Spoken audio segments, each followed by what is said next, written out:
Kristin Denise Smart, was a 19-year-old freshman at Cal Poly San Luis Obispo from Stockton, California.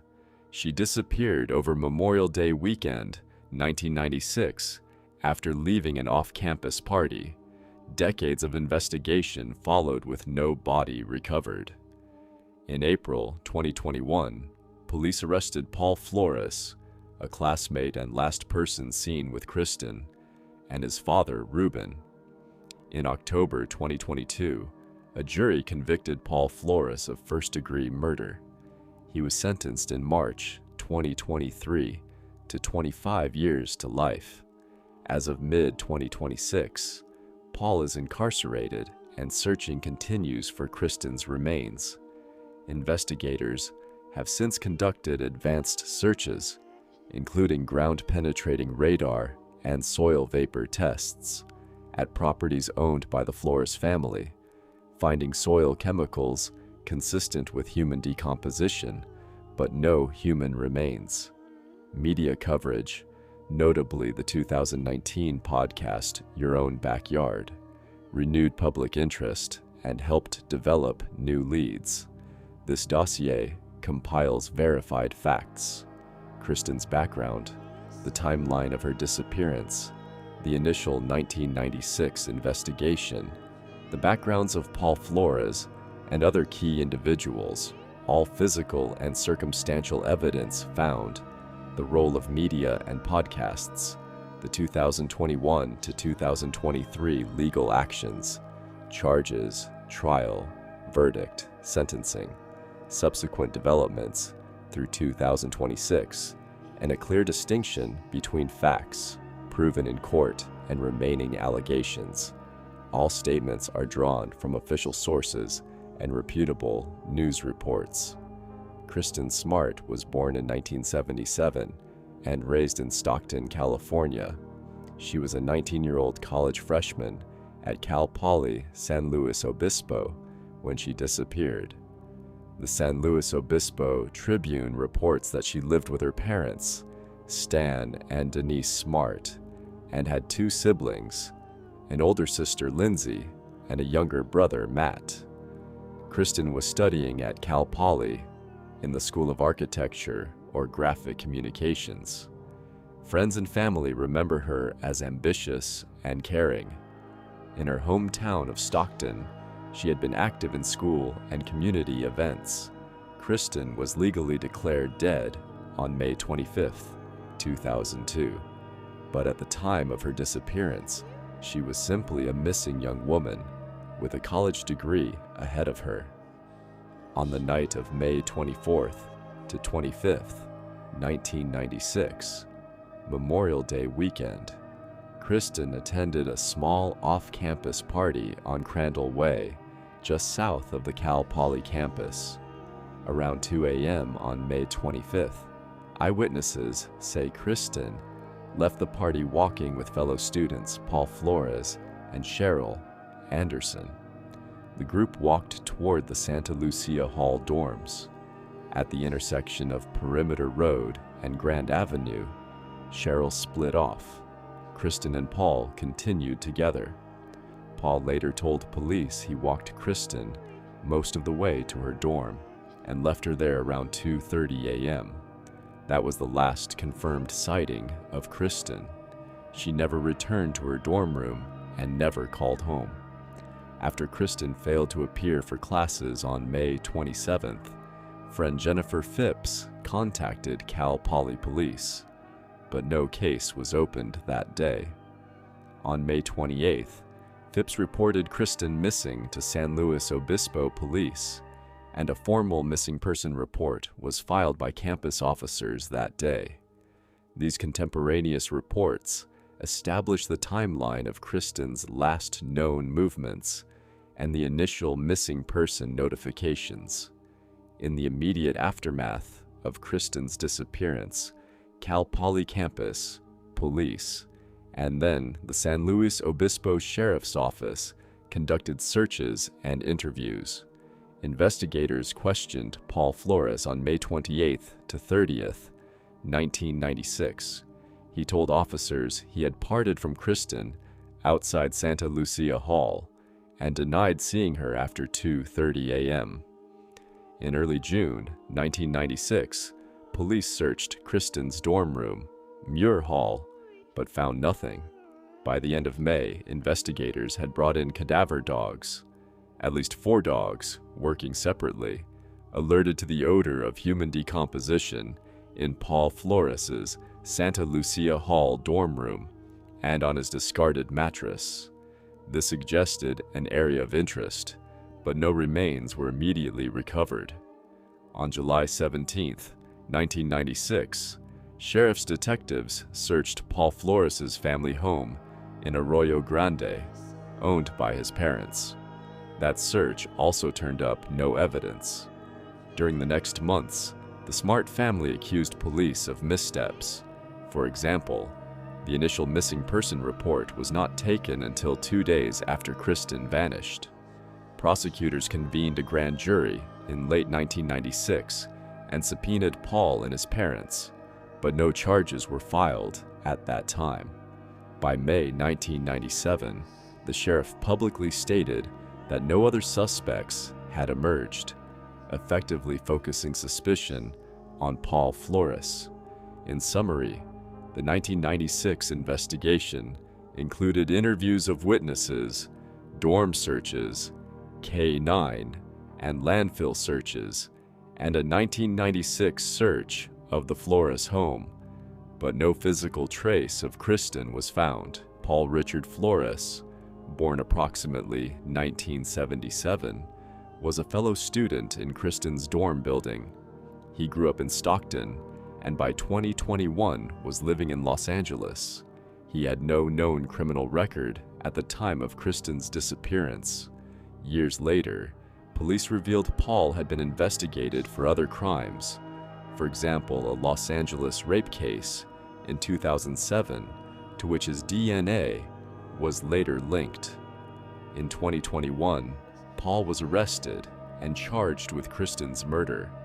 At trial, he was described as having a history of violent assaults. 2 women testified in 2022 that he had raped them in 2008 and 2011. Paul consistently denied harming Kristin. After the 2022 conviction, he was sentenced to 25 years to life. His father, Ruben Flores, born circa 1941, lived in Arroyo Grande with wife Susan. Police alleged Ruben helped Paul cover up the crime. He was arrested in April 2021 as an accessory and was later acquitted by the jury. Ruben had a history as a U.S. Marine and was known locally, but had no criminal convictions related to this case.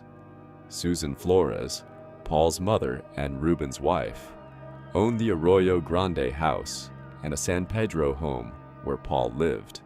She was never charged in Kristin's disappearance, but authorities searched her properties multiple times, notably in February 2020 and May 2026, looking for evidence. Other people of note include Cheryl Anderson, a Cal Poly classmate who was with Kristin and Paul the night she vanished. Cheryl parted from them early and is the last other student to see Kristin alive. Jennifer Phipps was a close friend who reported Kristin missing. The Smart family's attorney later filed a civil suit accusing Ruben and Susan of moving Kristin's body in February 2020, but that allegation remains unproven. Investigators have amassed various forensic clues over the years, but no body or murder weapon has been recovered. In 1996, cadaver dogs alerted on Paul's dorm room and mattress, indicating decomposition scent. In April to March 2021, after his arrest, detectives excavated beneath Ruben Flores's deck. According to a court document, they found damning evidence that a body had been buried in that location and then recently moved. At that Arroyo Grande site, forensic analysts detected human blood and fibers matching Kristin's clothing. A San Luis Obispo Tribune article quotes police. After days of digging, they found human blood and fibers linked to Kristin's missing outfit. In late 2020 and mid-2023, investigators used modern soil vapor testing near the Flores properties. On June 30th, 2023, an EPA-style test reportedly found compounds consistent with human decomposition in soil adjacent to Susan Flores' yard. In May 2026, the sheriff's office again tested soil at Susan Flores' Arroyo Grande home and announced the results were consistent with human decomposition. Sheriff Ian Parkinson said scientists believe that human remains were there at one time. These findings, dog alerts, blood, fibers, decomposition chemicals, are all circumstantial evidence. No DNA conclusively tying Kristin to any recovered remains has been reported, and no bones have been confirmed as human, except animal bones from the 2016 campus excavation. In short, investigators found strong indications, dog hits, blood, soil tests, suggesting someone was buried, but nothing that decisively pinpoints Kristin's body or cause of death. Renewed public interest helped break the case after many years. In September 2019, podcaster Chris Lambert launched Your Own Backyard, a serialized investigation of Kristin's disappearance. The podcast quickly generated massive attention. San Luis Obispo Sheriff Parkinson later told ABC News that Lambert's work identified new witnesses and evidence not previously known to police. For example, a woman named Jennifer Hudson came forward via the podcast, claiming Paul confessed to killing Kristin and hiding her body under the family house. National media picked up the story. ABC's 2020, CBS's 48 Hours, NBC's Dateline, and other outlets aired segments on Kristin's case, as did numerous podcasts and documentaries. Local news, San Luis Obispo Tribune, the Santa Maria Times, local TV affiliates, have also continuously covered developments. This coverage kept public pressure on authorities. For instance, in July 2022, a Tribune-led coalition of news organizations successfully petitioned to unseal court documents in the trial, allowing public scrutiny of evidence. In summary, media outlets and the Your Own Backyard podcast played a significant role in uncovering witnesses and evidence that helped rejuvenate the investigation. On April 13th, 2021, the sheriff's office arrested Paul Flores and his father Ruben in connection with Kristin's disappearance. The next day, the district attorney charged Paul with murder, alleging he killed Kristin during a rape, and charged Ruben as an accessory after the fact. Both men pleaded not guilty on April 19th, 2021. Prosecutors announced they would present evidence of Paul's past sexual violence as background. The trial was later moved to Monterey County, beginning July 18th, 2022, to avoid local publicity. During the 2-month trial, the prosecution presented forensic and witness testimony.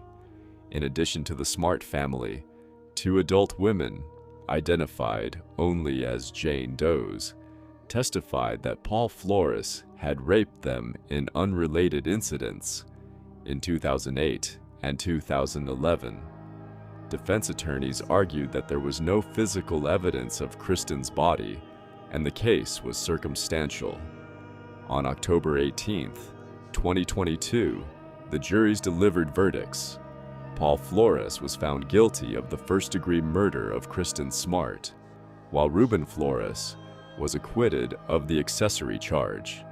During sentencing on March 10th, 2023, Judge Jennifer O'Keefe denied a new trial and sent Paul Flores to prison for 25 years to life. In court, she called him a cancer to society as Kristin's mother and other family members looked on. Paul has since filed an appeal of his conviction, which remains pending as of 2026. After the 2022 verdict, investigators continued searching for Kristin's remains and other evidence. In 2023, sheriff's personnel announced they had located forensic evidence near the Flores family homes. For example, on June 30th, 2023 scientists reported finding human decomposition chemicals in soil by Susan Flores' yard. Meanwhile, Paul Flores was transferred to a state prison and in August 2023 was reported stabbed by another inmate, but recovered. The university issued its first public apology to Kristin's family in May 2023 for its handling of the case.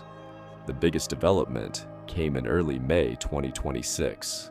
Sheriff Parkinson obtained a new search warrant and led law enforcement in an extended search of Susan Flores' Arroyo Grande home. Crews used advanced ground-penetrating radar and EPA-style vapor probes to sample soil.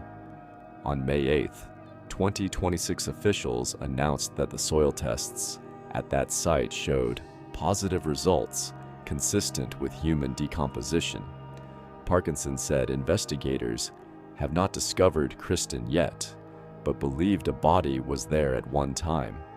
He emphasized that today's technology is far more sensitive than what was available in 1996 and vowed to dig anywhere the evidence shows us.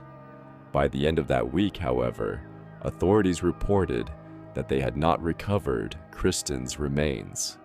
Throughout 2023 to 2026, law enforcement released periodic statements via press conferences and social media, noting each search and what was found or not found.